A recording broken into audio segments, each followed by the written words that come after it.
Hello there YouTube, my name is Turkey and today I am playing some Battlefield 3, playing some Conquest on Operation Firestorm, and today guys it is question time, part 39.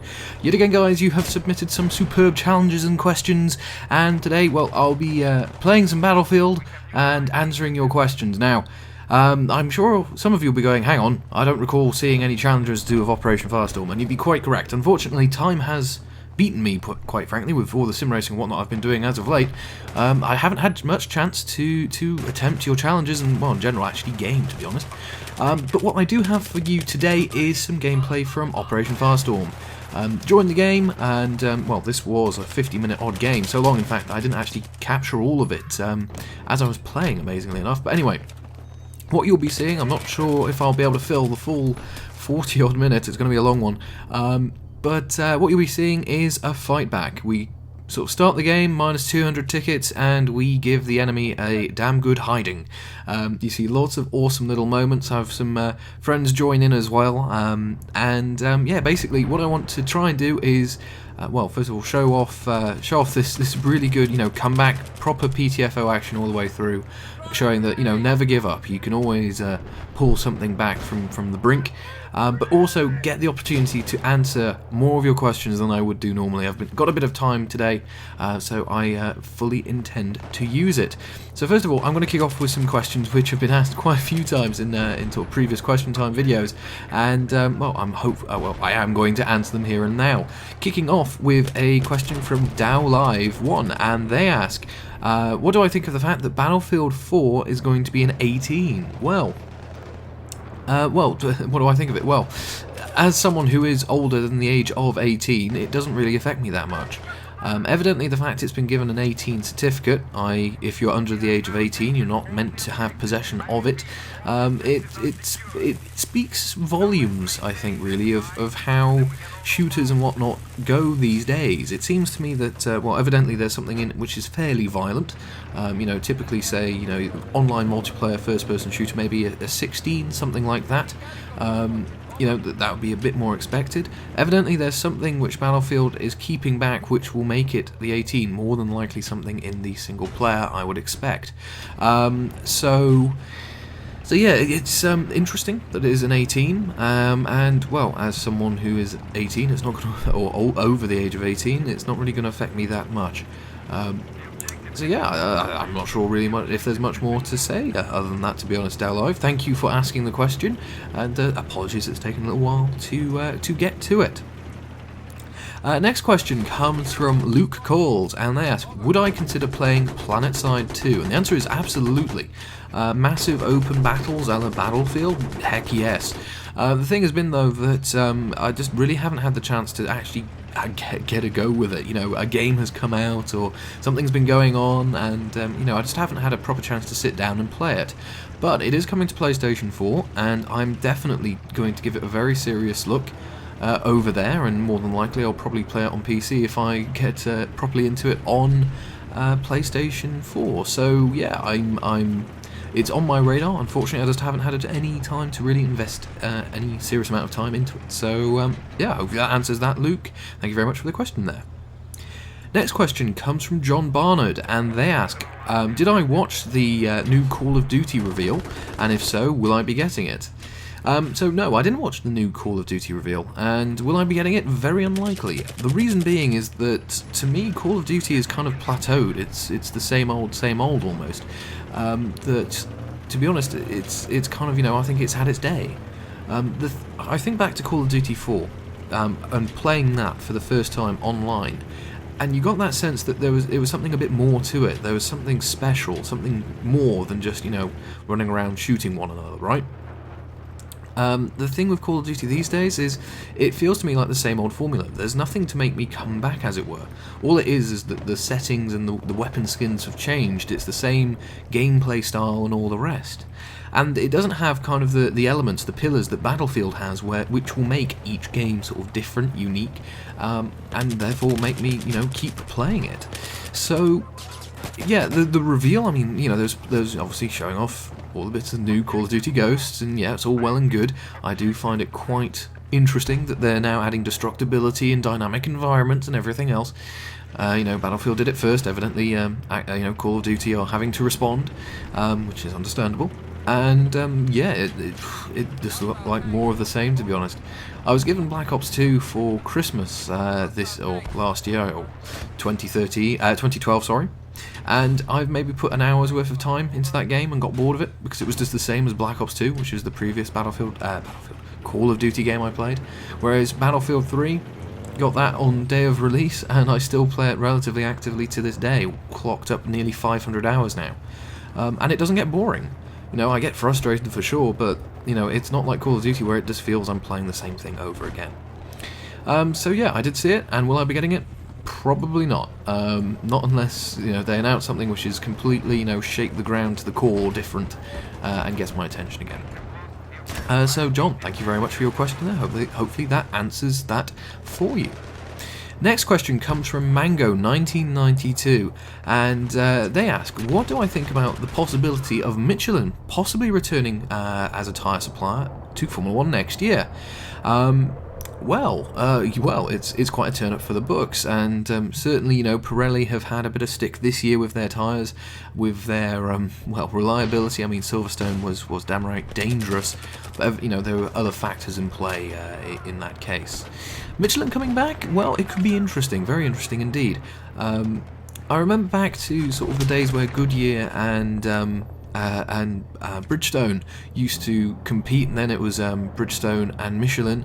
I quite enjoyed the racing back then. The tyres had different dynamics. I mean, as the cookie crumbled, most of the teams went with one tyre because it was superior. But it gave a bit of a variety to it all, because the tyres on certain teams would work well and on certain tracks, and gave it a bit more variety than we get perhaps today. Anyway, I'd be quite welcoming to them. I think Pirelli have done a great job. I don't think they should leave. And I think they're getting pretty much the raw end of the stick as of late. So I think, Pirelli, keep doing what you're doing. I think you're doing a good job. Get the tyres safe and not exploding, please, and I think we'll be in business. I think that answers that. Mango also asks, do I have any advice about moving into a rented house for the first time after leaving uni and sort of paying for it out of sort of a full-time wage? Two things to say really. Three things.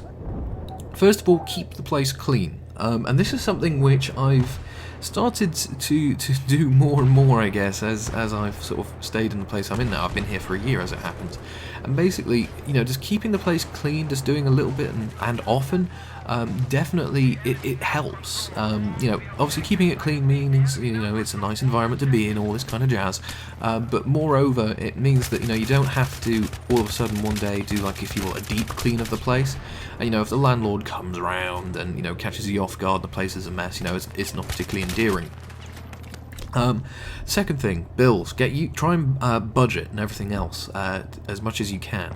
I mean, I did a rough budget in my head once. I really, worked out what my wage would be every month, bills and all the rest. And even then, I was off by a significant amount. Basically, it was a case of, oh yes, this is what I'll be paying in bills every month, but it's sort of the one-off things that you have to buy, stupid stuff like hoovers and microwaves and things like that, which kind of, it surprised me a bit, and, the first few months were a little tight. In fact, I think the first 2 months, if you lived at a loss. I spent more than I earned, but thankfully, I got a little bit of money sort of saved, so it wasn't a problem. Basically, clean, budget, and more than that, treat it as your home. After all, that is what it is. Although the bricks and mortar may be someone else's, it's your place to live, and do that. And the place I've got is fantastic. It's nice and spacious. It suits me for my needs and everything else, and it just is a great place to live. Enjoy the fact that you're earning enough to be able to afford somewhere and have a place to live. It's a really nice thing, or a nice sensation, and basically, now that I'm kind of used to, I don't think these guys are particularly happy with me jumping out the helicopter. Now that I'm kind of getting more and more used to sort of living on my own, the mindset is moving from, well, let's, think about renting to, well, let's think about buying and sorting out a mortgage and everything else. So really, 3 quick things there. Hopefully that is something useful for you to sort of bear in mind, Mango. Thank you very much for your great questions.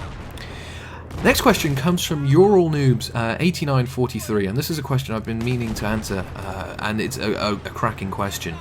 Their question, simply put, is: how do I feel about the declining viewership on my videos compared to, say, the thousands of views I used to get? And you compare that to what I get now, it's pretty nominal. And you want to know something? Yeah, you're right. My viewership is down to maybe a couple hundred, whatever else. Those of you who have been following me for a little while will know that I'm not in this for viewership numbers or anything, so I really don't mind. The reason I carry on doing these videos is that I enjoy to pass on information, to discuss video games and whatnot in a sort of frame or a context I wouldn't be able to, if you will, in normal public life, but also to, talk about sort of games and spread the knowledge. I'm in this to try and, help everyone have a good time, and, therefore, say for instance in Battlefield, more tactics being played, more interesting games, it's always fantastic. I mean, I think back to the live stream I did last week, where the enemy team, they were just on it. They were properly, playing the objective really well. We got our arse handed to us a fair number of times, completely fairly and legitimately. I loved that. That was proper Battlefield to me. Now, I don't know how many of the people in the room were subscribers. I know, I'm pretty sure the people in my squad were, which was, and that's also, it was great to play with you, or get an opportunity to play some games with you guys. But that's what I'm interested in. Now, of course, you look at it and you go, well, that's quite a reduction. And I think back, I think it was question time 14, and, normally I have a memory for these things, but it escapes me now. But someone basically mentioned along the lines of, would playing more games on the channel really do anything for you? Is it a wise thing to perhaps follow?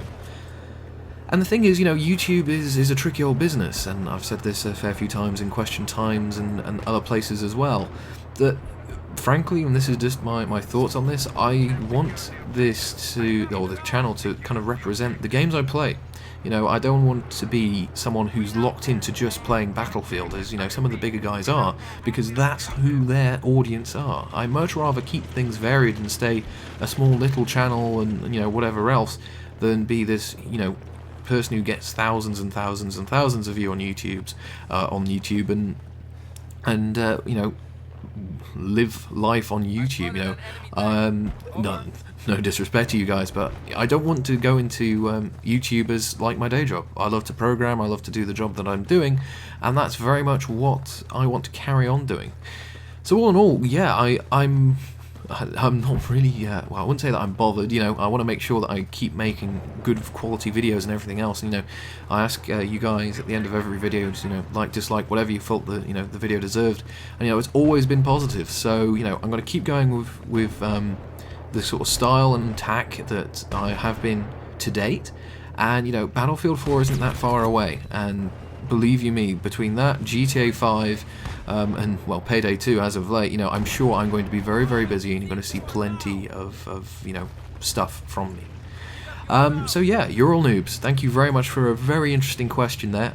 Sorry it took a little while to get that to you, or the answer to you. Now, the next question this week comes from Arsenal 2022, and they asked that, well, they're going to university in 3 weeks, how did my freshers go? Well, I think it went pretty well, it's funny, because you look at these things in hindsight, and, for me, it was the first time living away from home. I was there to do a degree in computer science, and at that point in time, as I went into university, I'd never done any form of programming or anything before, and that was, well, odd. I guess looking back at it, normally you'd expect to have a bit of, prior knowledge, but I didn't have the opportunity to do that. I did what I could, but, I was more focused, I think, on being the studious student. Strange turn of phrase, but I think completely accurate at the same time. So basically, my freshers, I properly went all out. I went to every single sort of event run by my department, went to all the various sort of talks and things put on by the university, and I made, I think, one perhaps critical mistake in hindsight, which is I didn't do enough social things. So basically, I went out to union events and things like that, but I didn't really, I don't think, necessarily get to know people who I was living with on my floor until maybe a few weeks later, which is a real shame. I mean, I look back at my first year at university as possibly one of the best years of my life, because it is the sensation of being away from home for the first time, but also learning about something completely new, completely interesting. It's something which computer science. This is something I've never really looked at before, as I just mentioned, and really enjoying that. I kind of think, well, what could have been? I think if I'd done a bit more social things with my floor. So anyway, how my freshers go? I think well. In hindsight, of course, I would do things differently, and I definitely would recommend going to all the various events and things that your university puts on to get used to living away from home, or getting to know your lecturers and that kind of thing. But at the same time, remember that it's not all work. You've got to put in. Well, not put in, but you've got to keep yourself sane with social stuff. So enjoy the student life cycle, enjoy the student lifestyle, and yeah, just have a great time. Arsenal, university is an awesome thing to do. Cannot recommend it enough. So anyway, I'll stop now before I carry on rambling. Arsenal, thank you very much for the great question there, and best of luck at university, sir. Now, next few questions comes from the Gamosaurus, and they ask, first of all, what is the one thing I hate most about current games development? Is it things like DLC that focus on a particular area, say graphical, something or other, etc.? You want to know something? The thing which really ticks me off about games these days is the fact that they're almost, or to me anyway, they seem like they have to be on a conveyor belt. One series I used to absolutely love and adore is the Assassin's Creed series, and as we're all very aware with Assassin's Creed, it comes out annually, and every single year there is a new Assassin's game, and I think it's to the detriment. I really do. Sort of seeing it as a cash cow. Now, I can totally understand that obviously the only reason games are made and all this kind of stuff is for the purpose of money. It's a profit situation, it's a business, that's how they survive and make other games. You've got to accept that, I think, it's just the way of life.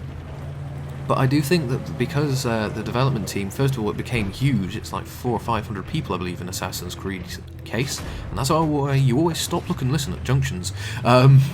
Yeah, I think that the reason why Assassins, for me anyway, has kind of lost a lot of the magic that it used to have, is that it's such an annual thing that it doesn't have the polish or anything like that. That say Assassin's Creed 2. Goodness gracious me, what an amazing game! For me, I know a game's good when I can't remember bits of it, because I was in so engrossed in some other part of the story or whatever else. There are parts to that game which you go back and you're surprised, like, oh my goodness, yeah, I remember this amazing bit, or whatever the case may be. And yeah, I just haven't felt that from any Assassin's game since. So much so that I didn't buy 3. Thankfully, it's come out for free on PlayStation Plus. Woohoo! So I get a chance to have a go at Assassin's Creed 3. But looking forward to Black Flag. I'm not particularly interested, to be honest. As a result, I'd much rather them just release one. Whenever the game is good and ready. Much like, for instance, Hideo Kojima and Konami do with the Metal Gear Solid series, and just use it as a treat almost, when the game comes out. Same with, for instance, GTA 5, they don't rush those, and, they're always great games. Anyway, that pretty much answers question 1. The next question from the Gamosaurus is about Formula 1 and Felipe Massa. And basically, do I think that his accident, has made him sort of the driver he is today, in terms of not being as quick as he used to be? 2008, when he was fighting with Lewis Hamilton for the World Championship, he lost out by a single point. And you have to say, well, first of all, I have a lot of time for Felipe Massa. I think he's a cracking driver. The situation at Ferrari, where it's always been, if you will, a one-driver team, hasn't really helped him much. No doubt Fernando Alonso has been sort of the apple of Ferrari's eye. Fairly so, you have to say. He's driven some sensational races. But at the same time, I think Felipe, I don't think he's just, he hasn't quite had the little killer instinct that he used to have. I mean, it's funny, sim racing is not real in terms of, it's not obviously driving a real car, but I can completely understand where that sort of little edge and spark comes from. You know, you'll race against someone and you'll have no idea how they are as quick as they are. And it's you know, you look at it and you look at the time difference, whatever else, and you just kind of go, where do I get that little edge? And you know, it's a special driver who has that little bit extra in reserve. And you know, for instance, you know, there's always been stories about, oh blimey, God, Ayrton Senna. God blimey, why did that get stuck in my mind? There's always been stories about Ayrton Senna and the amazing things he could just pull out the bag sometimes. And I think that Felipe, he just needs to perhaps take a moment, look at where he is, and you know, refocus, repurpose. You know, treat it as a brand new challenge, a brand new day. And I'm sure he'll be back on form. You know, the accident was very unfortunate, and I'm sure he'll bounce back from that. So I think that pretty much wraps up the questions there from the Gamesaurus. Thank you very much for those 2 great questions there. Next question comes from Ryan Julian, and they ask, what out of all the things within Battlefield 4 am I most looking forward to? Well, put frankly, it's the little tweaks they are doing with the classes in terms of the weapons and such that will be available. What I like the most is the fact that the recon, thankfully, is no longer a sort of kit focused on the rifle, right? So obviously, you know, Battlefield 3 recons, they get a bit of a bad rep because, and it's a fair rep to be honest. You know, stereotypically, your recon player will grab their rifle and you know, will just head up a hill and not do much else, which, you know, in close games, you know, for instance, this game here, you know, we've got to a situation where there's now 100 tickets in it. You know, it's vital you get every single pair of boots on the ground doing something productive for the team to try and win the day. And obviously, if you're halfway up a mountain somewhere, not doing much, you know, it's not particularly useful. What I like is the fact that, you know, for instance, carbines have become all kit weapons, so you can start to run around a bit more as a recon. You know, there's been small little tweaks to the various classes, so, you know, for instance, the assaults now I've noticed in various bits of gameplay I've seen from other YouTubers and videos and whatnot, that, you know, you can't just slap the paddles on people anymore. You've got to, you know, charge them up and do that, so hopefully it will stop some of the Rambo revives and stuff. Little things like you'll be able to carry sort of little ammunition pouches and things like that on all kits, and you know, be able to resupply yourself, that kind of thing. I just think there are a lot of really neat little changes there. You know, there's a lot to be excited for in Battlefield 4. I think, you know, there's the sort of, obviously, you know, the very big push on Levolution, which, you know, being harsh, being frank, is probably just a marketing term for, you know, lots more destructibility and, you know, massive map events happening. But, you know, that's Battlefield, though. Only Battlefield games do you get, you know, these huge maps, very dynamic, purely based on what players are doing at any, you know, given point in time. You know, I think Caspian Border is a really interesting map because not only do you have, you know, you could have a, you know, from 2 games you could have a huge focus from a big vehicle game where, you know, you got everyone running around in tanks or whatever else it may be, to all of a sudden, you know, the next game might be really infantry focused. You know, that's just kind of, I don't know, the beauty of the map design, that you can have these beautiful sort of, you know, the same map played in 2 different ways.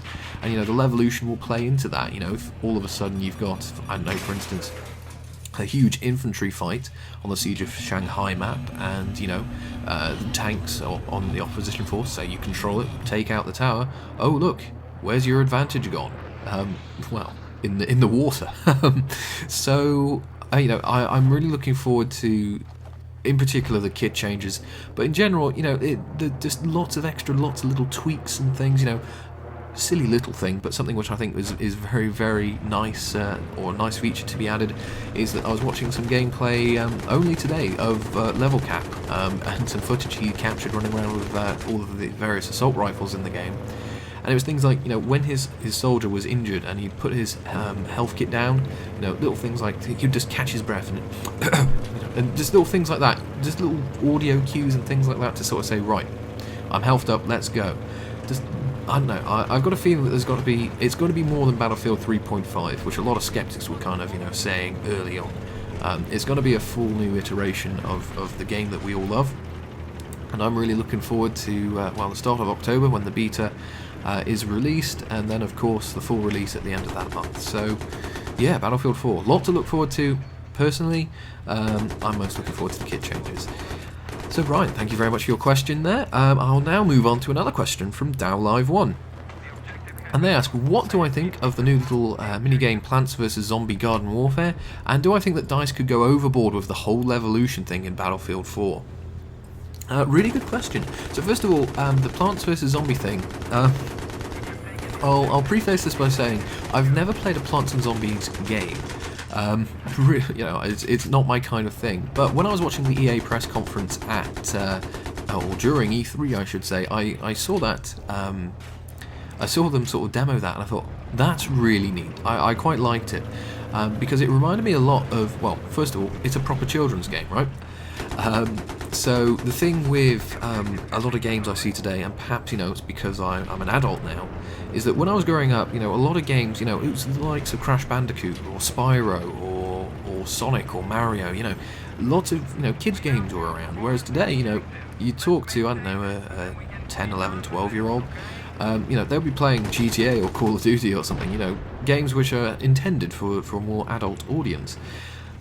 The thing I like about that particular Plants vs Zombies game, Garden Warfare, to me it was kind of a nice mix of both. It's not too graphic, it's a little bit humorous, a little bit funny, but you've still got kind of the, the sort of same core mechanics as, say, a Battlefield or a Call of Duty, or, a horde mode game where you've got, hordes of enemies and you've got to work together, and, it's a first person or third person kind of style. I thought it was just a really nice sort of mixed match of things, and so much so that I went, well, if that was on PlayStation Plus, I'd download that. It got me interested. Now, as for DICE overdoing Levolution in Battlefield 4, it's an interesting question, a very, very good question at the same time. To be honest, until we see the maps and kind of the core point, I'm not sure if we could really answer that, being totally honest and fair.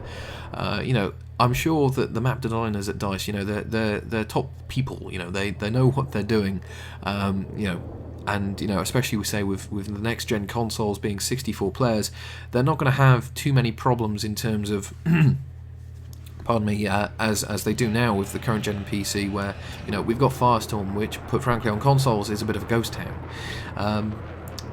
So I'm sure the map designers will have considered the Levolution elements, let's say, within the level, and will have designed them to neither advantage or disadvantage one team or another, just depending on where they start. For instance, if anything, the Levolution thing is interesting to me because of the sort of side effects that they can cause.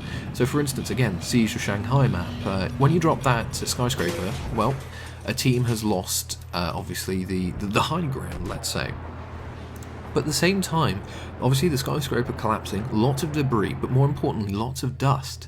And all of a sudden, this whole sort of area is covered in this sort of, almost fog caused by this dust, and, well, all of a sudden your air support is useless. All of a sudden you've got to be very, very cautious when going around corners or looking off into the distance, because, well, you never know what's around the next corner.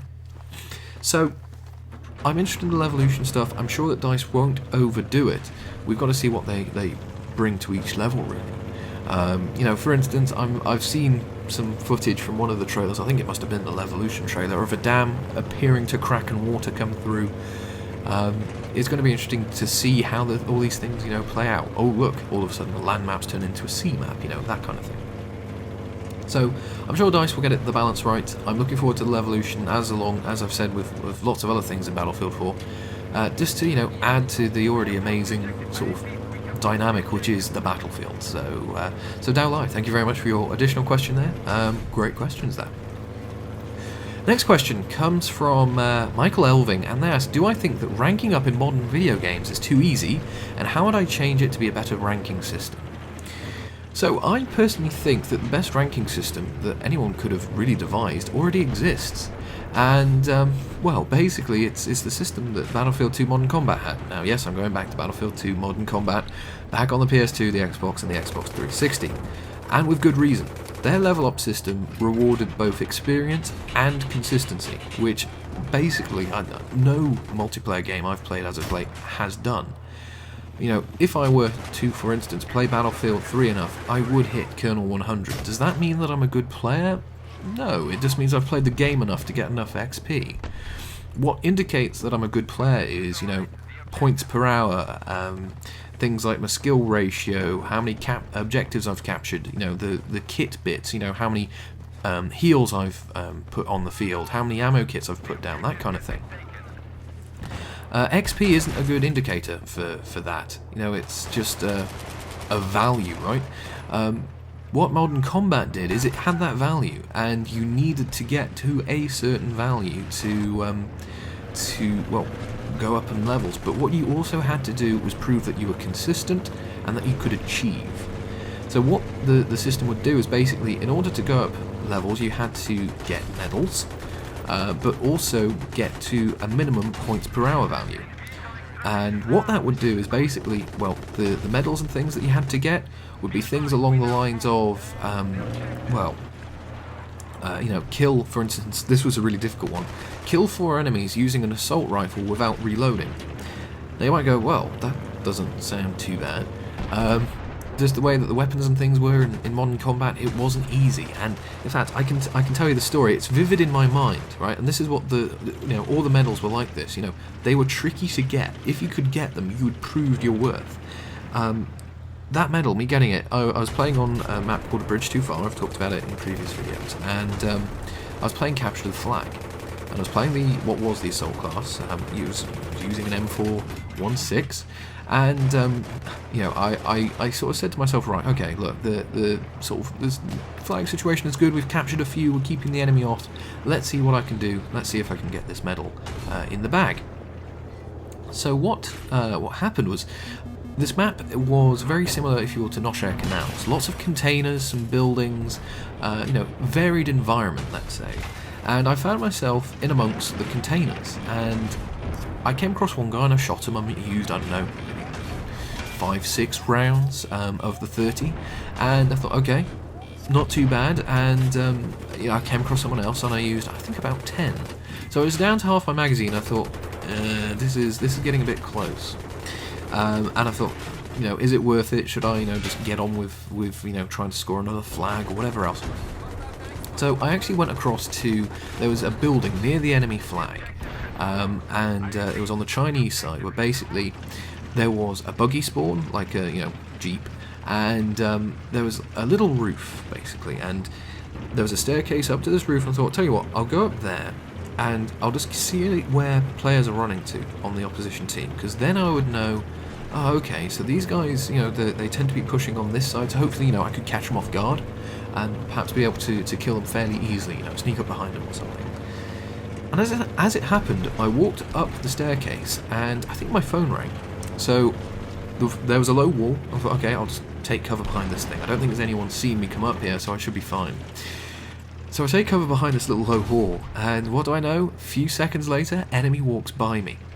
Completely by me. I was kind of like, ooh, and of course I'm on the phone at this point. And I couldn't do anything, so I just had to lay there for a few minutes. Now the thing with Modern Combat is it was using the renderware engine, and basically if you'd laid down and in, you know, particular light and all the rest, you couldn't really necessarily tell if someone was moving or not. I.e., you could almost play dead. And that's all, you know, to this day, this is the only thing I could have assumed had happened. And basically, you know, the enemy had walked by me, and I was lucky. He was sort of, I think he was a sniper, and back in, you know, Modern Combat, snipers are one-shot kills, so you tend to get people dug in. Snuck up on him, 2 shots to the head, dead. So all of a sudden I had 1 more kill to get, and I had 13 rounds. And, well, luckily enough, I went back down towards their buggy spawn, someone around the corner ran by me, 5-6 rounds, there you go. That happened, I want to say, almost 8-9 years ago. I can remember it that much. That's what the medal system was like. It was really very difficult to get these things. So it forced you to achieve, anyway.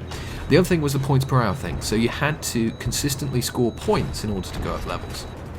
So you'd get situations where you would have the medals, you'd have the experience, but you didn't have the points per hour, so you weren't consistent in playing well. And basically, that all coming together meant that you would, you know, if you came across someone who was a 5-star general, which was the top rank, you knew they were not to be trifled with. I think I'm right in saying, this was a long time ago, that I think I got to a 3-star general, so I wasn't the best, but I wasn't the worst.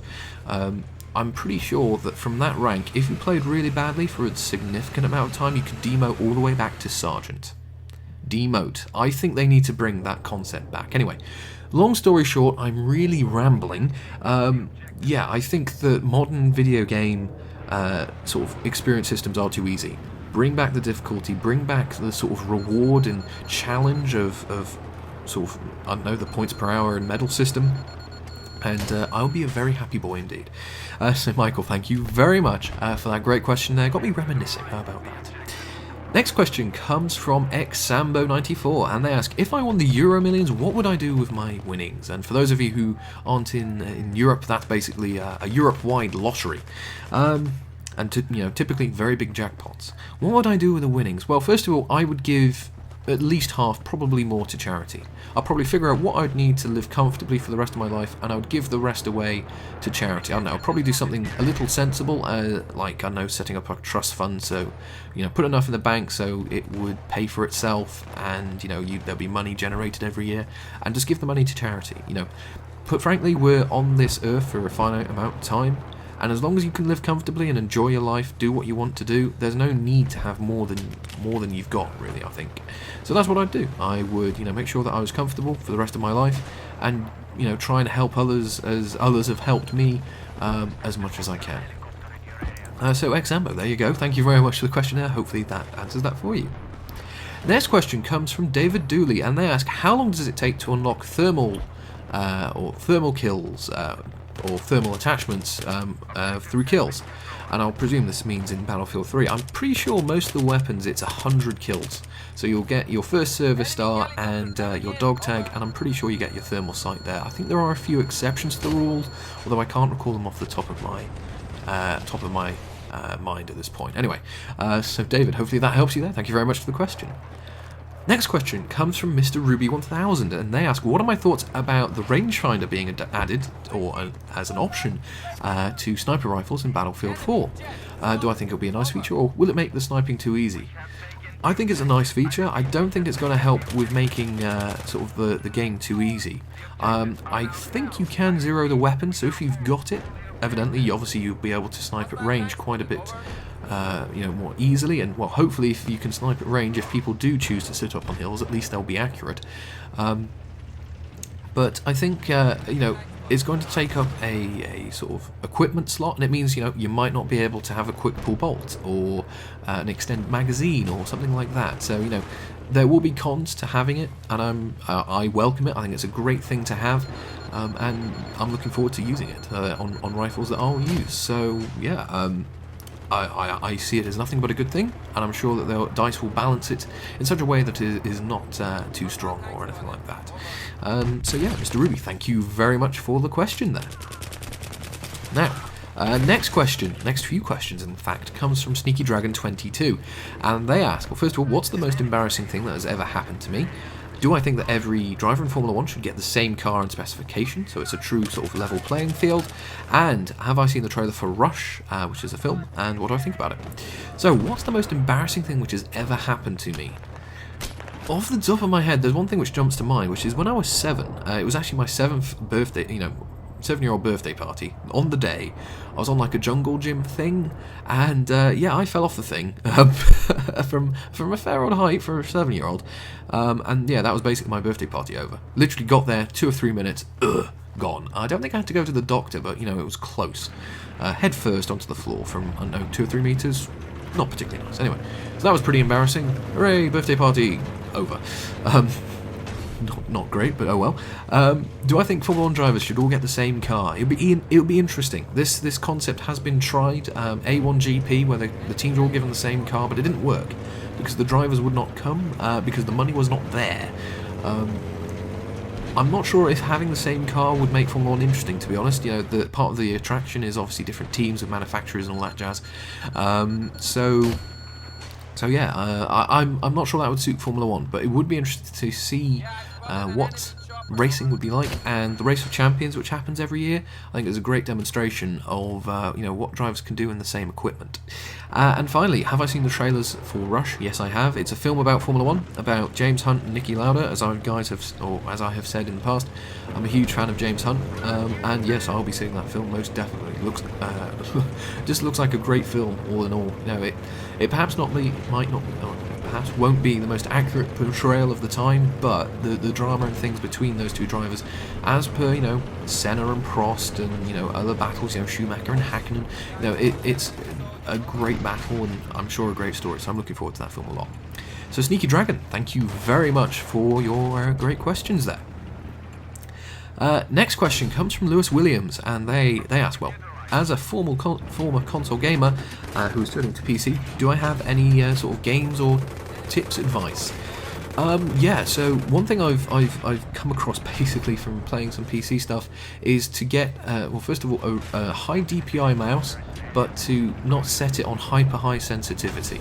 Just get used to the keyboard and mouse, just the fact it's very different to, say, analog sticks or whatever else. And practice. I played Counter-Strike Global Offensive a lot to kind of get myself broken in. I can jump now into Battlefield 3 on PC and do relatively well, I think, for someone who hasn't really played too many PC games for any serious amount of time. So yeah, hopefully that will help. To be honest, I'm still a newbie PC gamer, but I'm enjoying my PC gaming an awful lot, and yeah, we'll probably play the Battlefield 4 beta on PC as I do the old 1-2 trick, goodbye Mr. Attack Helicopter. So Lewis, thank you very much for your question there. Next questions I should say, comes from Red Slayer 06 or 006, and they ask, what are my thoughts about the crossbow in Battlefield 3, and what are the seasons out like where I live? So I'll presume that's the weather. We've actually had some awesome weather here in the UK in the last little while, some properly nice sunshine. Starting to turn to autumn though, so the weather is coming in, and well, it's no doubt going to rain a lot. But we can complain about these things. I complained when it was too hot, I'm going to complain when it's raining. That's my right as someone from this country, this great land. So I will stop there before I go on a proper rant. As for my thoughts on the crossbow in Battlefield 3, great addition. Allows, for instance, the recon to destroy tanks, all kits to use sort of mobile tugs. I think it was a really nice addition, and it's just a nice way to make the kits play a little different. Ooh, pardon me. A little differently. Anyway, well, I'm amazed I've been able to talk for 40 odd minutes and answer a load of questions. Unfortunately, amazingly, I haven't been able to get through all of them still.